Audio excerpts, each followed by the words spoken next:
Okay, तो chapter number 4 support and resistances कैसे draw करते हैं, ठीक है ना, उनको ड्रा कैसे करते हैं और थोड़ा सा प्रैक्टिकली देखेंगे कि रेजिस्टेंस कैसे बनती है, सपोर्ट कैसे बनती है और उसके अलावा शिफ्टिंग ऑफ द जोन्स कैसे होता है। तो इन चीज़ों को थोड़ा सा, उस थ्योरी को अब हम चार्ट के ऊपर प्रैक्टिकली अप्लाई करके देखेंगे। अब सबसे पहले तो ये होता है कि सपोर्ट रेजिस्टेंसेस ड्रा कैसे की जाती है ना, कि सपोर्ट रेजिस्टेंस ड्रा करना एक बहुत बड़ी जिम्मेदारी है, एक बहुत बड़ी रेस्पॉन्सिबिलिटी है। अगर हम उसको ड्रा करना में थोड़ा सा भी चूक जाते हैं या थोड़ा सा फेल हो जाते हैं, थोड़ा सा डिफरेंस उसमें आ जाता है, तो हमारी ट्रेडिंग फेल हो जाएगी, ठीक है ना। थोड़ा सा सपोर्ट रेजिस्टेंस अगर हमने गलत लगाई तो मुमकिन तौर पे हम इसको फॉल्स ब्रेकआउट को हम ब्रेकआउट समझ के, या ब्रेकआउट अभी हुआ ही नहीं है, हम ब्रेकआउट समझ के उसको ट्रेड करेंगे और हमारा स्टॉप लॉस हिट हो जाएगा, यहाँ हमें लॉस का सामना करना पड़ेगा। तो यहाँ पे ये बात पैदा होती है कि हमने सपोर्ट रेजिस्टेंसेस ड्रा करनी कैसे है, उनको चार्ट के ऊपर कैसे प्लॉट करना। अब आते हैं हम कि हम उसको कैसे ड्रा करते हैं। देखिए, सपोर्ट रेजिस्टेंस ड्रा करने के लिए सबसे बेस्ट जो तरीका है वो ये है कि अगर आप चाहते हैं कि आप सपोर्ट रेजिस्टेंस ड्रा करें तो look left price leaves clue.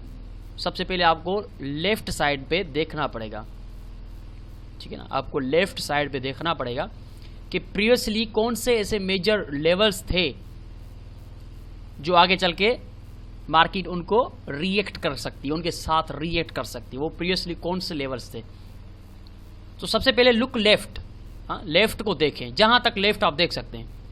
अगर आप जूम आउट करके देखना चाहते हैं तो भी आप देख सकते हैं, लेकिन कम से कम इतना पीछे तो आप देखें। ये नहीं है कि प्राइस को जूम करके यहां तक आप देखेंगे, नहीं, पीछे तक देखें, यहां तक देखेंगे ताकि हमें पता चलेगा। कम से कम एक साल पहले तक का प्राइस को लेके जाएं कि एक साल पहले के जो सपोर्ट रेजिस्टेंस लेवल थे उन पे ही आप ड्रा करें कम से कम।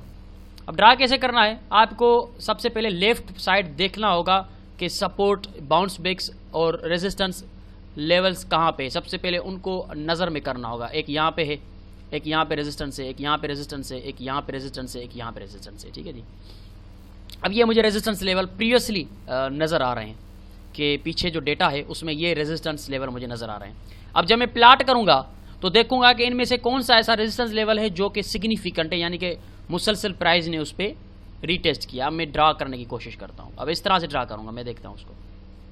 यहाँ पे मैंने हॉरिजॉन्टल लाइन उठाई, इसको मैं इस तरह से रखूँगा, इस तरह से प्लाट करूँगा कि जो भी सपोर्ट रेजिस्टेंसेज हैं वो उसमें अंदर आ जाएं, ठीक है ना, उसको बाउंस बैक करें उस एक लाइन को।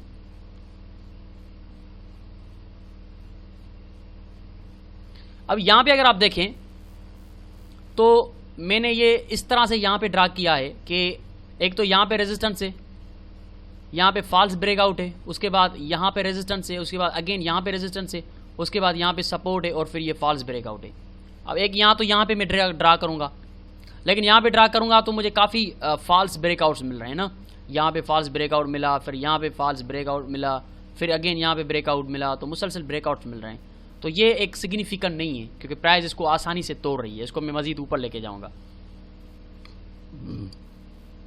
अब यहाँ पे अगर आप देखें, मैं इसको लेके आता हूँ तो ये मुझे किसी हद तक सिग्निफिकेंट लगता है कि यहाँ पे रेजिस्टेंस है, अगेन यहाँ पे रेजिस्टेंस है और उसके बाद अगेन यहाँ पे रेजिस्टेंस है और ये ब्रेक हुआ और मार्केट निकल गई ऊपर। तो ये मेरी नज़र में किसी हद तक सिग्निफिकेंट है, ठीक है ना। मैं इस तरह से ड्रा करूंगा कि पीछे की रेजिस्टेंसेस भी उसमें आ जाएं और फास्ट ब्रेकआउट मुझे नजर ना आए। इस तरह से एक्यूरेटली उसको स्मूथली ड्रा करूंगा, ठीक है। एक तो ये हो गया कि यहाँ पे एक रेजिस्टेंस यहाँ पे है, एक रेजिस्टेंस यहाँ पे, एक रेजिस्टेंस यहाँ पे। कभी कभी ऐसा होता है कि प्राइस जो है वो रेजिस्ट करके बड़ी विक बना के नीचे क्लोज करती है और कभी कभी क्या करती है, बॉडी बिल्कुल छोटी सी विक बना के भी रेजिस्ट पकड़ सकती है। जैसा कि यहाँ पे देखें तो बहुत ही स्ट्रॉन्ग रेजिस्टेंस के साथ साथ एक बहुत बड़ी विक बना के, रिजेक्शन कैंडल बना के प्राइस नीचे आ गई। लेकिन यहाँ पे ऐसा नहीं हुआ, यहाँ पे कोई स्ट्रॉन्ग रिजेक्शन नहीं है, लेकिन फिर भी प्राइस ने रेजिस्टेंस पकड़ी है, तो ये रेजिस्टेंस काउंट होगा, ये भी रेजिस्टेंस काउंट होगा, ये भी रेजिस्टेंस काउंट होगा। अब अगेन मैं देखूंगा नेक्स्ट सपोर्ट लेवल्स, इस और भी रेजिस्टेंस लेवल कौन से हैं। एक यहाँ पे रेजिस्टेंस है, यहाँ पे रेजिस्टेंस है, यहाँ पे रेजिस्टेंस है, यहाँ पे रेजिस्टेंस है। अब मुझे नजर आ रहा है कि वही लेवल जो है वो यहाँ पे सपोर्ट भी है, यहाँ पे सपोर्ट है, यहाँ पे सपोर्ट है, यहाँ पे सपोर्ट है। तो अब मैं इस एरिया के अंदर हॉरिजॉन्टल लाइन इस तरह से ड्रा करूंगा कि ये जो सपोर्टें हैं ये सपोर्टें भी उसमें आ जाएं, रेजिस्टेंस से भी आ जाएं, यानी कि शिफ्टिंग ऑफ द जोन हो रहा है यहाँ पे मेरे ख्याल से। अब मैं इसको ड्रा करूंगा यहाँ पे, ये देखें अब यहाँ पे शिफ्टिंग ऑफ द जोन है, यहाँ पे सपोर्ट है, यहाँ पे सपोर्ट है, यहाँ पे सपोर्ट है, shifting of the zone, resistance हो गई, रेजिस्टेंस हो गई, अगेन रेजिस्टेंस हो गई, प्राइस ने ब्रेक किया, फिर यहाँ से देखें तो फॉल्स ब्रेकआउट हुआ, फिर यहाँ से रेजिस्टेंस हो गई, फिर यहाँ से सपोर्ट हो गई। ये शिफ्टिंग ऑफ द जोन है इस स्ट्रक्चर के अंदर। अब अगेन मैं नीचे देखता हूँ, यहाँ से देखें ये सपोर्ट है, ये सपोर्ट है, ये shifting of the zone resistance है, फिर shifting of the zone support है, फिर सपोर्ट है। अब ये बहुत अच्छा स्ट्रक्चर मुझे नजर आ रहा है। अब यहाँ पे मैं ड्रा करूंगा, देखिए इस तरह से ड्रा करूंगा कि सपोर्ट और resistance shifting of the zone भी वाज़ेह तौर पे नजर आ सके। अब यहाँ पे देखें सपोर्ट सपोर्ट ब्रेक हुआ, shifting of the zone, break, retest, और ये नीचे आ गया, अगेन ब्रेक किया और ये यहाँ से ऊपर आ गया। अब यहाँ पे देखें तो हमने सपोर्ट रेजिस्टेंसेस प्लॉट की हैं। अब यहाँ पे मैं आपको एक मेथड बताता हूँ, वो मेथड काफ़ी कम आपको देखने में मिला होगा, और ये मेथड मैंने अपने स्टूडेंट्स को सिखाया हुआ है कि देखिए कोई भी सपोर्ट और रेजिस्टेंसेस हो वो किसी एक लाइन पे, हॉरिजॉन्टल लाइन पे डिपेंडेंट नहीं रहती, वो एक प्री डिफाइंड और सिलेक्टेड एक डिस्टेंस होता है, एक गैप होता है, उस गैप के अंदर से सपोर्ट रेजिस्टेंस पकड़ रही होती है। मेरे कहने का मतलब आप नहीं समझे, मैं समझाता हूँ आपको। ये एक लाइन है, यहाँ से प्राइस सपोर्ट पकड़ के उठी, अगेन आई, यहाँ से फॉल्स ब्रेकआउट हुआ, सपोर्ट पकड़ के उठी, फिर यहाँ से सपोर्ट पकड़ी, फिर फॉल्स ब्रेकआउट हुआ, यहाँ से सपोर्ट पकड़ी, ये उठ गई। अब मुझे बताएं कि ये जो सपोर्ट पकड़ रही है प्राइस, ये क्या एक लेवल पे सिग्निफिकेंट है? नहीं, ये दो लेवल्स पे है जो कि बिल्कुल करीब हैं, यानी कि ये आ जाएगा, दूसरी लाइन यहाँ पे आ गई। अब ये मेरे लिए बहुत ही अच्छा लेवल हो गया, जोन हो गया, जिसके अंदर से प्राइस उठ रही है, यानी कि ये और ज्यादा एक्यूरेट है क्योंकि मुझे यहाँ पे फॉल्स ब्रेकआउट नहीं मिल सकते। तो मैं क्या करूंगा, चार्ट के ऊपर भी बिल्कुल इस तरह से करूंगा कि एक रेंज बनाऊंगा, एक डिस्टेंस बनाऊंगा, एक यहाँ पे रेंज बन गई, इसी को अब मैं यहाँ पे नीचे भी लगाऊंगा, तकरीबन इस रेजिस्टेंस को भी काउंट करके यहाँ पे लगाऊंगा। अब ये मेरा एक जोन बन गया कि ऊपर थोड़ा सा डिस्टेंस है, इस डिस्टेंस से भी मार्केट उठ सकती है, तो ये मेरा पूरा जोन बन गया। अब मैं इस जोन को क्या करूंगा कि एक शेप देकर इसको बंद कर दूंगा। इस शेप के अंदर मैं इसका कलर चेंज कर देता हूं। अब ये मेरे लिए एक जोन बन गया है, रेजिस्टर सपोर्ट जोन इसको मैं कहूंगा, ठीक है ना। अब मैं सिर्फ एक हॉरिजॉन्टल लाइन पे डिपेंडेंट नहीं हूं, बल्कि मैं एक जोन पे डिपेंडेंट हूं कि पूरा वो जोन जो है वो पूरा जोन सपोर्ट रेजिस्टेंस कहलाएगा। अब याद रखिएगा कि ये जोन ज्यादा बड़ा नहीं होना चाहिए, ये जोन छोटा होना चाहिए, जैसे आपके सामने है। अब यहां पे अगर आप देखें तो ये जोन जो है यहां से सपोर्ट पकवा रहा है और नीचे यहां से रेजिस्टेंस करवा रहा है। यहां से भी देखें इसने सपोर्ट पकड़वाई है, यहां से भी रेजिस्टेंस करवाया है, यानी कि ये पूरा जो जोन है, ये पूरा जोन मेरे लिए सपोर्ट जोन बन गया है। शिफ्टिंग ऑफ द जोन भी हुई है यहाँ पे कि यहाँ पे ब्रेक हुआ, फिर रिटेस्ट हुआ। एक हॉरिजॉन्टल लाइन पे हम डिपेंडेंट नहीं रह सकते, क्योंकि मार्केट जो होती है वो आजकल जो है वो एक किसी भी पर्टिकुलर हॉरिजॉन्टल लाइन से सपोर्ट रेजिस्टेंस नहीं पकड़ती, बल्कि उस हॉरिजॉन्टल लाइन के आजू बाजू से भी सपोर्ट रेजिस्टेंस पकड़ रही होती है। तो हमें मजबूरन जोन बनाने पड़ेंगे कि उस जोन से फिर मार्केट ब्रेक करेगी तो हम सेल या बाय करेंगे। अब बीच वाली जो हॉरिजॉन्टल लाइन है, इसमें भी देखें यहाँ पे कंफ्यूजन आ रहा है, यहाँ पे भी कंफ्यूजन आ रहा है फॉल्स ब्रेकआउट से, यहाँ पे भी कंफ्यूजन आ रहा है फॉल्स ब्रेकआउट है, हालांकि ये रेजिस्टेंस है, यहाँ पे सपोर्ट है, ये रेजिस्टेंस है। अब मैं क्या करूंगा, इसको भी जोन बनाऊंगा, इस तरह से जोन बनाऊंगा कि इसके आजू बाजू की सपोर्ट रेजिस्टेंसेस भी आ जाएं, जैसे कि इसके पास ये सपोर्ट है, ये भी आ जाए, ये सपोर्ट है इसके पास, ये भी आ जाए, तो इनको मैं आजू बाजू से बनाऊंगा। और नीचे ये सपोर्ट है, ये भी आ जाए, ये भी आ जाए, और यहाँ पे रेजिस्टेंस है, ये भी आ जाए, तो मैं इस तरह से इसको जोन बनाऊंगा। तो ये जोन कैसे बनाऊंगा, इसको बिल्कुल ऊपर लेके आऊंगा, ऊपर वाली रेजिस्टेंसेस को काउंट करने के लिए मैं रखूंगा यहाँ पे, और दूसरी लाइन में लगाऊंगा यहाँ पे, ताकि इसको भी मैं रेजिस्टेंस काउंट कर सकूं। अब ये हो गया मेरा जोन, देखिए जोन ज्यादा बड़ा नहीं हो जाना चाहिए। अब ये हो गया मेरा जोन। अब इस जोन में अगर आप देखेंगे तो फॉल्स ब्रेकआउट हमें नहीं मिल सकते, क्योंकि हमने किसी एक हॉरिजॉन्टल लाइन पे डिपेंडेंट नहीं किया, बल्कि हमने एक जोन बनाई है कि उसी जोन के अंदर से जब प्राइस उठेगी तो हम बाय या सेल करेंगे। अब मुझे पता है कि इस जोन में फॉल्स ब्रेकआउट की प्रोबेबिलिटीज बहुत कम है, क्योंकि हमने उस सपोर्ट को या उस रेजिस्टेंस को थोड़ा सा वसी कर दिया है, स्प्रेड कर दिया है, बड़ा कर दिया है, ताकि हम फॉल्स ब्रेकआउट से बच सकें। यहां पे देखें, ये रेजिस्ट हुई, सपोर्ट हुई, रेजिस्ट हुई, support, support, resistance, resistance, resistance, support, resistance, resistance, support. बिल्कुल एक्यूरेट काम कर रहा है अब ये, क्योंकि हमने जोन बना दिया। अब इस जोन से क्या होगा कि ज़्यादा 2 या 3 पिप का हमारा स्टॉप लॉस बड़ा होगा, कोई बड़ी बात नहीं है छोटे टाइम फ्रेम पे। बड़े टाइम फ्रेम पे कोई 10 पिप का स्टॉप लॉस बड़ा हो सकता है, ज़्यादा से ज़्यादा बस। अब ये हमारा जोन हो गया। ऊपर जो आप देख रहे हैं, ऊपर भी मैं कोशिश करूंगा कि इसको जोन बनाऊं, क्योंकि यहाँ पे ये जो सपोर्ट है, ये वाली रेजिस्टेंस है, सॉरी, ये मिस हो रही है। तो क्यों ना मैं यहाँ पे भी एक लाइन लगा के इसको जोन बना दूं, ताकि ये रेजिस्टेंस भी उसमें आ जाए। चलिए जी जोन बनाते हैं इसको। ये मैंने हॉरिजॉन्टल लाइन पकड़ी और मैंने रख दिया यहाँ पे। अब ये हो गया मेरा जोन। अब ये मेरा जोन है। अब इस जोन को मैं सपोर्ट रेजिस्टेंस जोन बनाऊंगा। ठीक है जी, ये मेरा जोन हो गया। अब इस जोन में देखें, यहां से रेजिस्टेंस, यहां से रेजिस्टेंस, अब यहां की रेजिस्टेंस भी इसमें आ गई। अब इस जोन्स में बैक सेल कैसे करना है वो आगे चलकर हम पढ़ेंगे। अभी सिर्फ जोन्स को ड्रा करना हम सीख रहे हैं। अभी हमारा ये इशू नहीं है कि ये जोन्स के अंदर बाय सेल कैसे करना है, अभी हमारा इशू ये है कि ये जोन्स ड्रा कैसे करने हैं। इंट्रीज को हम आगे चलकर देखेंगे। तो ये देखें जोन्स कितनी खूबसूरती के साथ, ये यूरो यूएसडी डेली का चार्ट है, कितनी खूबसूरती के साथ ये जोन्स अपना काम कर रहे हैं। तो ये चीज़ किसी को पता नहीं है, लोग एक हॉरिजॉन्टल लाइन लगाते हैं, लेकिन मैं आपको ये बता रहा हूँ क्योंकि ये मेरी अपनी क्रिएटिविटी है। मैंने काफ़ी टाइम दिया था इस पर, 4 साल हो गए मुझे इन जोन्स के अंदर काम करते हुए। आजकल तो ये हर कोई तकरीबन कम ही लोग बना रहे हैं, लेकिन काफ़ी लोगों को इन जोन्स का पता चल गया है, क्योंकि मैंने यूट्यूब पे अपनी वीडियोस बना के रखी हैं, उनमें जोन्स ड्रा किए हुए हैं। तो अब ये जोन्स काम कर रही है ना, कि आजकल जो प्राइस होती है वो किसी एक हॉरिजॉन्टल लाइन पे डिपेंडेंट नहीं होती। एक 10 या 5 या 10 पिप या 12-15 पिप के बीच का एक डिस्टेंस होता है। उस डिस्टेंस के अंदर से कहीं से भी मार्केट सपोर्ट या रेजिस्टेंस पकड़ सकती है। अब ये डिस्टेंस देखते हैं कितना है। अब यहाँ से देखें और यहाँ पे देखें तो 20-30 पिप का डिस्टेंस है। ये डिपेंड करता है कि उस जोन्स के अंदर कितनी दूरी होती है ना।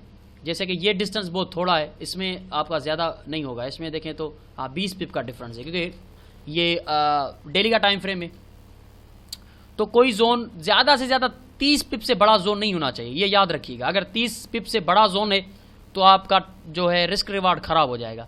कोशिश करें ऐसे जोन्स फाइंड आउट करें जिनका डिस्टेंस ज़्यादा से ज़्यादा डेली के टाइम फ्रेम पे ये ड्रा करनी है, सिर्फ और सिर्फ डेली के टाइम फ्रेम में ये ड्रा करनी है। अगर आप लॉन्ग टर्म ट्रेडिंग करना चाहते हैं तो। अगर शॉर्ट टर्म ट्रेडिंग करना चाहते हैं तो फिर शॉर्ट टर्म में जाएंगे, फिर वहाँ पे अलग आपको डिस्टेंस का जो है पिप्स का हिसाब रखना पड़ेगा। लेकिन डेली के टाइम फ्रेम में 20 पिप, ज़्यादा से ज़्यादा 30 पिप, इससे बड़ा डिस्टेंस नहीं होना चाहिए। ठीक है जी, ये आपके जोन्स हैं, इनको कहते हैं सपोर्ट रेजिस्टेंस जोन, हॉरिजॉन्टल। ठीक है ना, इस तरह से आप ड्रा करेंगे। अब आगे चलते हैं, यहाँ पे रिसेंटली देखते हैं। रिसेंटली एक तो सबसे ऊपर 1, 2, 3, ये 3 रेजिस्टेंसेज हैं, यहाँ पे मैंने ड्रा किया।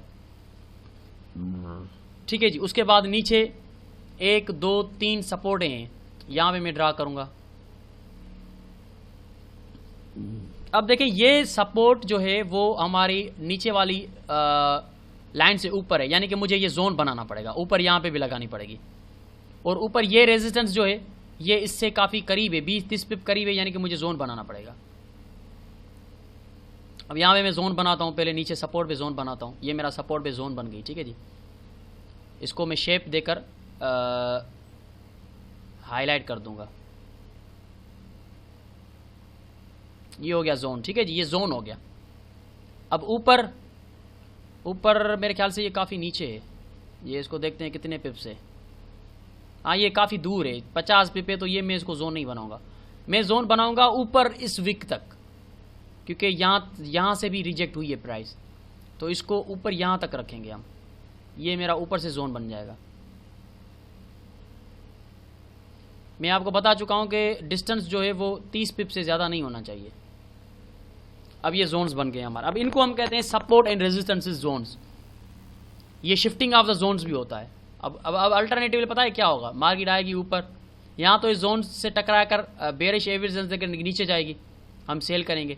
यहाँ ऊपर आएगी, इसको ब्रेक करके शिफ्टिंग ऑफ द जोन करेगी, रेजिस्टेंस बिकम सपोर्ट हो जाएगा और प्राइस ऊपर निकल जाएगी यहाँ से। यहाँ नीचे से अगर ब्रेक करती है, और नीचे से ब्रेक नहीं बल्कि नीचे से यहाँ से सपोर्ट पकड़ती है तो फिर बाय करेंगे। सपोर्ट नहीं पकड़ती तो शिफ्टिंग ऑफ द जोन, इसी को रेजिस्टेंस बना के नीचे यहाँ पे हम सेल करेंगे। सिंपल है बिल्कुल, इसमें कोई कॉम्प्लिकेटेड चीज़ नहीं है। तो इस तरह से हम सपोर्ट और रेजिस्टेंसेस ड्रा करते हैं और शिफ्टिंग ऑफ द जोन्स ऐसे होता है। ये है आपका शिफ्टिंग ऑफ द जोन। अब देखें ये कितनी बार यहाँ पे रेजिस्टेंस बनी, फिर support support support, resistance support. ये जोन थक ही नहीं रहा, अपनी पावर दिखा रहा है। लेकिन आगे चलकर जब प्राइस आएगी तो अगेन ये पावर दिखाएगा, सपोर्ट, फिर यहाँ से रेजिस्टेंस, फिर ये सपोर्ट ब्रेक किया, फिर ये रेजिस्टेंस। यानी कि जब तक ये जोन बने हुए हैं तब तक मार्केट को इन जोन्स की रेस्पेक्ट करनी पड़ेगी। ये हमारे सपोर्ट रेजिस्टेंस जोन्स हैं। अब ये हमारे सिग्निफिकेंट हैं, ये हमारे सिग्निफिकेंट है, क्योंकि मैं आपको दिखा रहा हूँ यहाँ पे कि ये भी है, ये रेजिस्टेंस है। इसको मैं ड्रा क्यों नहीं कर रहा, क्योंकि पीछे यहाँ पे कोई ऐसी रेजिस्टेंस नहीं है, सिर्फ यही रेजिस्टेंस है, तो ये सिग्निफिकेंट नहीं है।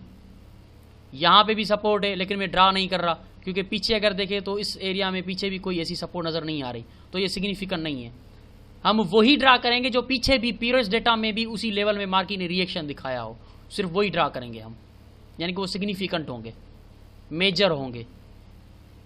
अब यहाँ पे अगर आप देखें तो बीच में भी एक रेजिस्टेंस जा रही है, सपोर्ट रेजिस्टेंस जा रही है, ठीक है ना, लेकिन वो इतनी सिग्निफिकेंट नहीं है। यहाँ पे देखें, अब कुछ रेजिस्टेंसेस ऐसी होती हैं जिनको जोन की ज़रूरत नहीं पड़ती, जैसे कि ये यहाँ पे जोन नहीं ड्रा कर सकते क्योंकि ये एक हॉरिजॉन्टल लाइन ही अपना पावर दिखा रही है। यहाँ से देखें, यहाँ से देखें, और फिर यहाँ पे रेजिस्टेंस, और उसके अलावा यहाँ पे रेजिस्टेंस, तो ये हम जोन नहीं बना सकते, ठीक है ना, हम जोन इसको नहीं बना सकते क्योंकि ये एक लाइन ही हमें अपना पावर दिखा रही है, तो यहाँ पे हम जोन नहीं बनाएंगे।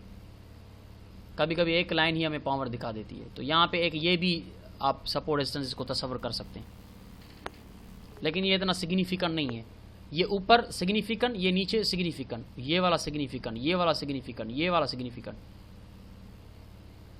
उसके अलावा नीचे चले जाएं यहाँ पे, तो इस तरह से हम चार्ट के ऊपर सपोर्ट रेजिस्टेंसेस ड्रा करके फिर उनको ट्रेड करते हैं।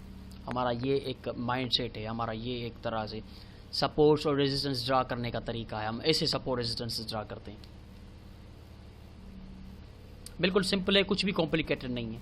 सिर्फ आपने ये देखना है कि 20 पिप का या 30 पिप का डेली के चार्ट में आपको एक डिस्टेंस का एक जोन लेना पड़ेगा, जिसके अंदर से आप देख रहे होंगे मार्केट ब्रेक सपोर्ट पकड़ रही है या रेजिस्टेंस कर रही है, ब्रेकआउट करके जोन शिफ्ट हो रहा है। तो वो जोन 20 या 30 पिप के अंदर उसको आप फैला देंगे, जैसे मैंने ये येलो शेडोज़ की शक्ल में उसको फैलाया हुआ है।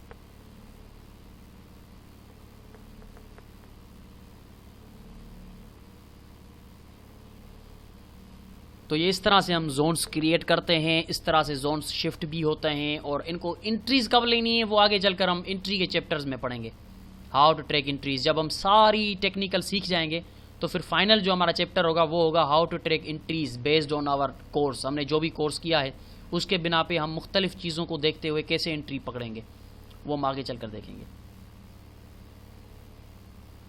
अभी हम चीज़ों को समझेंगे कि चीज़ें ड्रा कैसे की जाती हैं, चीज़ें नज़र कैसे आती हैं, उनकी एक्यूरेसी ड्रा करने की कैसे है, वो दिखती कैसे हैं, उनसे बाउंस बैक कैसे होते हैं, जोन शिफ्ट कैसे होते हैं, ट्रेंड कैसे होता है। अब यहाँ पे हमने पीछे ट्रेंड पढ़ा है ना। अब ये देखें, हायर हाई हायर लो बिल्कुल जोन पे, उसके बाद ब्रेक किया, higher high higher low zone के करीब है लेकिन जोन पे नहीं है, again higher high higher low zone पे, अगेन हायर हाई जोन पे, and higher low another high बनाने में प्राइस फेल हो गई। ये हमारा ट्रेंड है ना, हम पीछे ट्रेंड में पढ़ कर आए। अब ये हमारा रेंजिंग मार्केट है जो हम पढ़ चुके थे आज के चैप्टर में, हमने पढ़ा है चैप्टर 4 में कि एक रेंजिंग मार्केट में सपोर्ट रेजिस्टेंस अपनी ताकत ज़्यादा दिखा रही होती है। अब यहाँ पे देखें ताकत दिखा रही है कि नहीं दिखा रही, रेंज के अंदर है ना, अपनी ताकत दिखा रही है। ऊपर से रेजिस्ट, छत से बाल टकरा के नीचे और ज़मीन से बाल टकरा के ऊपर, बिल्कुल वाज़े साफ रोशन दलील है आपके सामने ये। अब जब इससे प्राइस ब्रेक करके निकलेगी तो फिर ये बूम बूम, अगर ऊपर से निकलेगी निकल जाएगी। तो इस तरह से हम सपोर्ट रेजिस्टेंसेस इस तरह से ड्रा करते हैं और सिग्निफिकेंट लेवल्स यही होते हैं, और शिफ्टिंग ऑफ द जोन्स भी ऐसे ही होता है। ये डेली के टाइम फ्रेम पे हमने ड्रा किया है। अब चलते हैं कि हम मिसाल के तौर पे छोटे टाइम फ्रेम पे चलकर देखते हैं। अगर हम छोटे टाइम फ्रेम पे ड्रा करते हैं, मैंने आपको कहा है कि 5 मिनट के टाइम फ्रेम पे चले जाएं, वहाँ पे भी आपको सपोर्ट रेजिस्टेंसेस अपना पावर दिखाती हुई नज़र आएंगे। थोड़ा सा पीछे चलेंगे क्योंकि आज फ्राइडे है तो आज थोड़ी मूव चौपी है प्राइस की। यहाँ पे आएंगे, ठीक है जी। अब यहाँ पे मैं सपोर्ट रेजिस्टेंस ड्रा करता हूँ, ठीक है जी।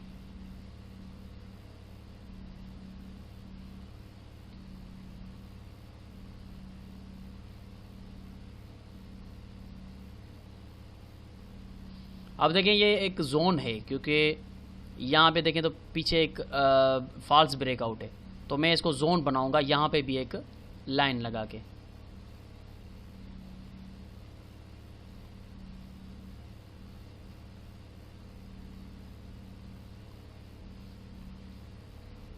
ठीक है, जब ये हमारा जोन बन गया, अब ऊपर भी इसको थोड़ा सा ऊपर लेके आएंगे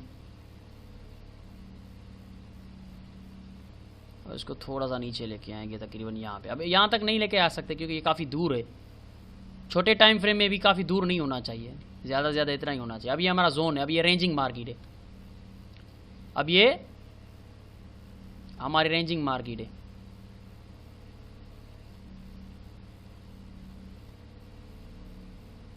ये हो गया हमारा जोन। अब ये 5 मिनट के टाइम फ्रेम में भी आप देख रहे हैं कि कैसे हमारे जोन्स काम कर रहे हैं 5 मिनट के टाइम फ्रेम पे।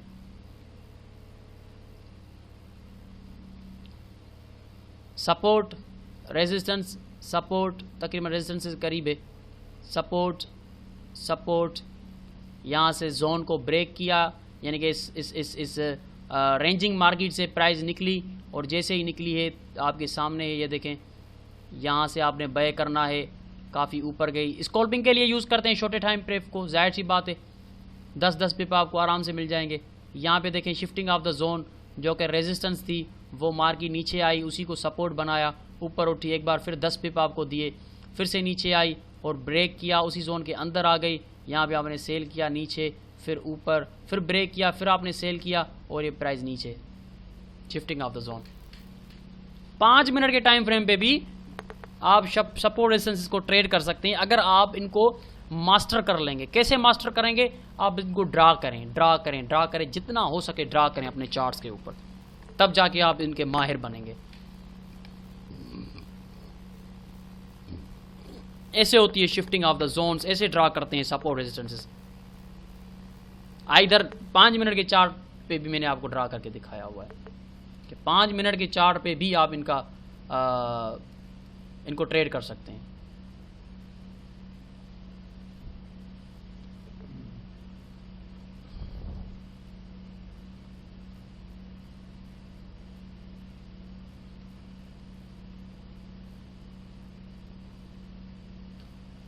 ये देखें,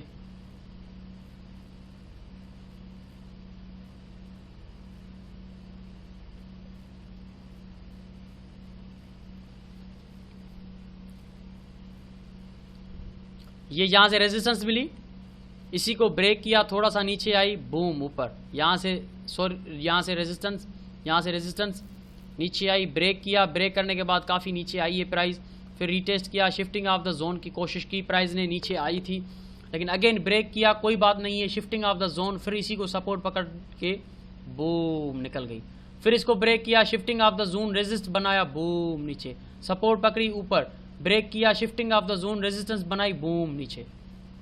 आपके सामने है सब कुछ। इस तरह से हम ड्रा करेंगे, एक जोन बनाएंगे ना। अब 5 मिनट के टाइम फ्रेम में कितना जोन होगा? मेरे ख्याल से कोई 2 पिप का होगा मेरे ख्याल में। हाँ देखिए 2 पिप का है, 2 पिप से ज़्यादा का जोन नहीं रखेंगे आप। ये देखें 2 पिप का है, ये भी 2 पिप का जोन हमें रखना है 5 मिनट के टाइम फ्रेम पे।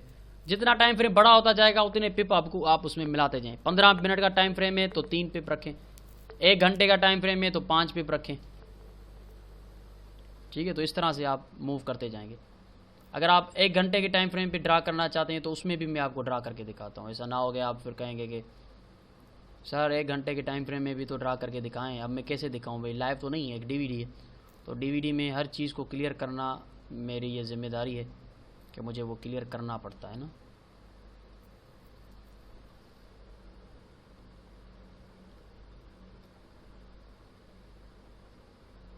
ठीक है जी। अब देखें यहाँ पे रेजिस्टेंस है, यहाँ पे देखें ये रेजिस्टेंस यहाँ से शुरू हुई, उसके बाद आगे चलते जाएं। अब यहाँ पे ये भी रेजिस्टेंस है तो इसको भी हम इसको थोड़ा सा ऊपर लेके जाएंगे, तकरीबन यहाँ तक इसकी पीक पे लेके आएंगे, ठीक है जी। और इसको नीचे शिफ्टिंग ऑफ द जोन, इसको जोन को बड़ा बनाएंगे तकरीबन यहाँ तक, क्योंकि R1 का टाइम फ्रेम है तो 5-6 ज़्यादा से ज़्यादा 5-6 पिप तक इसको लेके आएंगे। और हमेशा स्टार्ट करना है लेफ्ट से, राइट से नहीं कि राइट पे देख के मैंने यहाँ पे लगाई यहाँ पे लगाई, नहीं, स्टार्ट हम लेफ्ट से करेंगे। राइट पे आप देखेंगे तो ऑटोमेटिकली आपको रिजल्ट नज़र आएगी। अगर आप लेफ्ट को देखते हुए अच्छे तरीके से ड्रा करेंगे तो रिजल्ट आपको राइट पे नज़र आने लगेगी। इसको पहले यहाँ पे रखते हैं और फिर इसको तकरीबन यहाँ पे रखते हैं, ठीक है जी। अब नीचे वाली मैंने लाइन क्यों यहाँ पे रखी है, क्योंकि यहाँ पे रेजिस्टेंस है। ऊपर क्यों रखी है, यहाँ पे सपोर्ट हैं, ठीक है ना, इसलिए मैंने, क्योंकि यहाँ पे देखें रेजिस्टेंस है, इसलिए मैंने नीचे वाली लाइन यहाँ पे रखी है। अब ये मेरा एक और ये आवर 1 के टाइम फ्रेम पे मैं ड्रा कर रहा हूँ ना। अब देखें यहाँ से, अब स्टार्ट करते हैं, ठीक है जी। सबसे पहले यहाँ से रेजिस्टेंस मिली, मैंने ये जोन ड्रा कर दिया भाई। नेक्स्ट उसी जोन पे रेजिस्टेंस मिली, नीचे यहाँ से ब्रेकआउट हुआ, रेजिस्टेंस पकड़ी, मार्केट ने नीचे आई, यहाँ पे मुझे पहले तो रेजिस्टेंस मिली, अगेन ऊपर आई, फास्ट ब्रेकआउट हुआ, मार्केट ऊपर आ गई। एक बार फिर मुझे उसी लेवल पे सपोर्ट मिली, फिर सपोर्ट मिली, फिर सपोर्ट मिली, उसी लेवल पे रेजिस्टेंस मिली, उसी लेवल पे सपोर्ट मिली, उसी लेवल पे रेजिस्टेंस मिली, ब्रेक किया, बाहर क्लोजिंग दी और ये आ गई नीचे। अगेन काफ़ी निकलने के बाद, ये नहीं है कि मार्केट काफ़ी निकल गई अब हमारी ये जोन वैलिड नहीं है, नहीं, वापस आई, उसी जोन से रेजिस्ट हुई, उसी जोन को ब्रेक किया, अंदर आई, ऊपर निकल गई, उसी जोन से रेजिस्ट हुई, उसी जोन से सपोर्ट पकड़ी, उसी जोन से रेजिस्टेंस हुई, उसी जोन से निकली। देखें कब से शुरू हुई है, कब तक उसका इफेक्ट चल रहा है। ऐसे ड्रा करते हैं ये जोन्स, और इस तरह से इन जोन्स को ट्रेड करते हैं। ये आवर 1 में मैंने ड्रा किए हैं।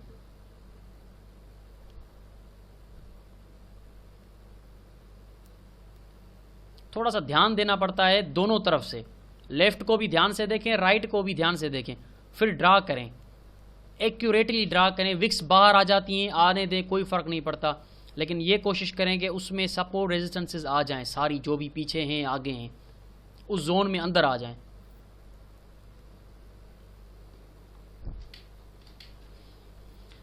तो शिफ्टिंग ऑफ द जोन भी आपने इसमें देख लिया, सपोर्ट रेजिस्टेंसेस कैसे ड्रा करते हैं वो भी देख ली, सपोर्ट रेजिस्टेंसेस कैसे बन रही हैं वो भी देख ली, कैसे बाल की शक्ल में प्राइस इन छतों को, ज़मीनों को टकरा के आगे पीछे मूव कर रही है, रिट्रेसमेंट पकड़ रही है। तो chapter number 4 support and resistance यहाँ पे कंप्लीट होता है। उम्मीद करता हूँ कि आप इस पर प्रैक्टिस करेंगे, खूब प्रैक्टिस करेंगे, तब जाके आप एक्यूरेट ड्रा करेंगे जैसे मैंने की हुई है। तो बगैर प्रैक्टिस की आप ऐसे ड्रा नहीं कर पाएंगे। देख लिया आप, बहुत अच्छा है यार, ज़बरदस्त है, बहुत अच्छी डीवीडी है, बहुत अच्छा वीडियो है, चलो भाई आगे दूसरा वीडियो चलाओ, चैप्टर नंबर 5 चलाओ, कोई फ़ायदा नहीं है। आपके पैसे यूँ समझे कि फजूल के आपने भरे हैं। अगर डीवीडी आपने इस माइंडसेट से अगर आप डीवीडी को देखेंगे तो आपने फजूल की डीवीडी ली है। लेकिन अगर आप इन चीज़ों को इम्प्लीमेंट करेंगे, इन पर खूब प्रैक्टिस करेंगे, अपने चार्ट्स को खोल के, भले गलत ड्रा हो रही है होने दें, जाहिर सी बात है, कोई बच्चा माँ के पेट से ही चलना नहीं सीख कर आता, वो पता नहीं कितने धक्के खाता है, पहले चोटें खाता है, फिर जाके चलना सीखता है। ड्रा करें करें करें, गलत ड्रा करें करें करें, एक दिन ज़रूर आप मार्केट को देखते हुए सही ड्रा करना सीख जाएंगे। किसी भी चीज़ को टाइम दोगे तो वो चीज़ आप पे आप उबूर हासिल कर सकोगे। अगर टाइम नहीं दोगे तो फिर तो जाहिर सी बात है उसको कभी समझ भी नहीं पाओगे। मैथमेटिक के जितनी इक्वेशन को टाइम देंगे, जितनी इक्वेशंस के साथ खेलेंगे, उतना उस पर ग्रिप रहेगा। बिल्कुल उसी तरह से इस पर भी आप ग्रिप रख सकते हैं। जितना इसको आप डीपली ड्रा करते रहें, छोटे टाइम फ्रेम पे, बड़े टाइम फ्रेम पे ड्रा करें, जोन्स बनाएं, शिफ्टिंग देखें कैसे हो रही है, फॉल्स ब्रेकआउट्स को देखें, ये सारा आप देखेंगे तो आपको पता चलेगा कि किस तरह से ये चीज़ काम कर रही है। तो बहुत शुक्रिया। चैप्टर नंबर 4 यहाँ पे क्लोज होता है। इन 4 चैप्टर्स में ही आपने काफ़ी कुछ सीख लिया होगा, और इन काफ़ी कुछ को ही आप अब प्रैक्टिस करें, खूब प्रैक्टिस करें, जितना आपसे हो सकता है आप प्रैक्टिस करें। अब यहीं पे मैं एक चीज़ आपको दिखाऊं, यहाँ पे down trend market, trend change हुआ, higher high, higher low, higher high. अब हायर लो के लिए प्राइस आ रही है, तो हमारे पास सिग्निफिकेंट लेवल कौन सा है, ये। तो आपका ये ज़हन बनना चाहिए कि हायर लो के लिए जब प्राइस आएगी तो मेरे इस सिग्निफिकेंट लेवल से उठेगी। ये हायर लो सिग्निफिकेंट लेवल से उठी, अनदर हायर हाई बनाई। ये सिग्निफिकेंट लेवल आपका ट्रेंड में भी आपके काम आ रहा है। Higher high, higher low, higher high, higher low कहाँ पे बनेगी, आपके सिग्निफिकेंट लेवल पे, और ये बूम।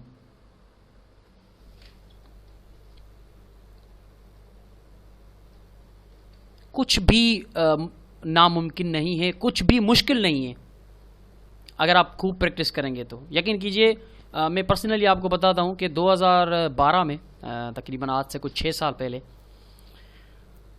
मेरे यूनिवर्सिटी के एग्ज़ाम चल रहे थे। तो एग्ज़ाम वाले दिनों में मैं देर देर तक रात को ये फॉरेक्स के चार्ट पे सपोर्ट है, रेजिस्टेंसेस ड्रा करता था। यानी कि मेरा एक शौक़ था, मेरी एक दीवानगी थी। तो मुझे अंदर ही अंदर में फील भी होता था कि यार मेरे एग्ज़ाम चल रहे हैं, मुझे किताब उठानी चाहिए, मुझे सिलेबस अपना पढ़ना चाहिए, मैं ये क्या ड्रा कर रहा हूँ। लेकिन मैंने कहा कि मैं जो ड्रा कर रहा हूँ ना, आज तो ठीक है कर रहा हूँ, लेकिन कल ये मुझे बहुत काम आएगी चीज़। मेरे सामने 2 रास्ते हैं, और दोनों रास्ते सही है, कोई गलत रास्ता नहीं है। फॉरेक्स भी एक बहुत बड़ा वसी बिजनेस है, $5 ट्रिलियन की रोज़ ट्रेडिंग होती है। कोई डॉक्टर इंजीनियर इतना नहीं कमा सकता जितना फॉरेक्स ट्रेडर कमा सकता है। तो मैं डॉक्टर इंजीनियर अगर ना भी बन सका तो, लेकिन अच्छा ट्रेडर तो बन सकता हूँ ना, खूब प्रैक्टिस करके। तो मैंने बहुत ज़्यादा टाइम दिया इसको। यकीन कीजिए, रातों रात में रात को सोता ही 3-4 घंटे था, सिर्फ टेक्निकल एनालिसिस करता सपोर्ट रेजिस्टेंस जा करके। तो तभी आपको भी कह रहा हूँ कि जितना इस चीज़ के साथ डीपली आप गेम की तरह इसको खेलें, मुख्तलिफ सपोर्ट रेजिस्टेंसेस पेयर पे डालें, मुख्तलिफ टाइम फ्रेम पे उसको ड्रा करें, सीखें, समझें, मेहनत करें, यकीन कीजिए आप डेली के 1 करोड़ रुपए कमा सकते हैं। 1 करोड़ रुपए डेली के कमा सकते हैं, मैं चैलेंज के साथ कहता हूँ, अगर आप इसको मास्टर कर लेंगे तो, अगर आप इस पे उबूर हासिल कर लेंगे तो। हर किसी का अपना नसीब होता है। अगर मैं करोड़ नहीं कमा रहा तो मेरा ये नसीब है कि मैं लाखों कमा रहा हूँ या हज़ारों कमा रहा हूँ, ये मेरा नसीब है। ऊपर वाले ने हर किसी का नसीब इस तरह से बनाया है कि जो जितनी मेहनत करेगा उसको उतना मिलेगा। लेकिन मुझे अनफॉर्चुनेटली मेरे ऊपर बहुत ज़्यादा जिम्मेदारियाँ हैं, मेरे खर्चे बहुत ज़्यादा हैं। मैं एक मुतवस्सित यानी कि मिडिल क्लास फैमिली से ताल्लुक़ रखता हूँ, इसलिए मेरी जिम्मेदारियाँ बहुत ज़्यादा हैं। मैं पूरे घर को चलाता हूँ, भाइयों को चलाता हूँ, अपना ख़र्चा करता हूँ, मेरा ख़र्चा बहुत ज़्यादा है। मैं अपनी इन्वेस्टमेंट को लॉन्ग टर्म नहीं चला पाता। ये मेरे लिए बहुत ही अनफॉर्चुनेट है कि मैं अपनी इन्वेस्टमेंट को ज़्यादा देर नहीं चला सकता। बार बार मुझे विथड्रॉल निकालना पड़ता है, क्योंकि मैं एक मिडिल क्लास फैमिली से ताल्लुक़ रखता हूँ। मेरे पास इतनी बड़ी इन्वेस्टमेंट कभी बन नहीं पाती।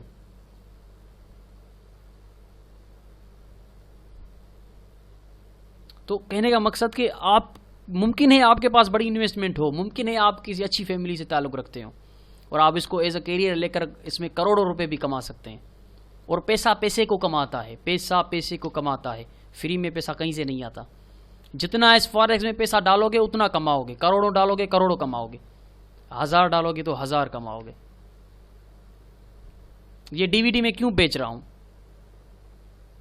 क्योंकि मैं बड़ी इन्वेस्टमेंट वाला बंदा नहीं हूँ।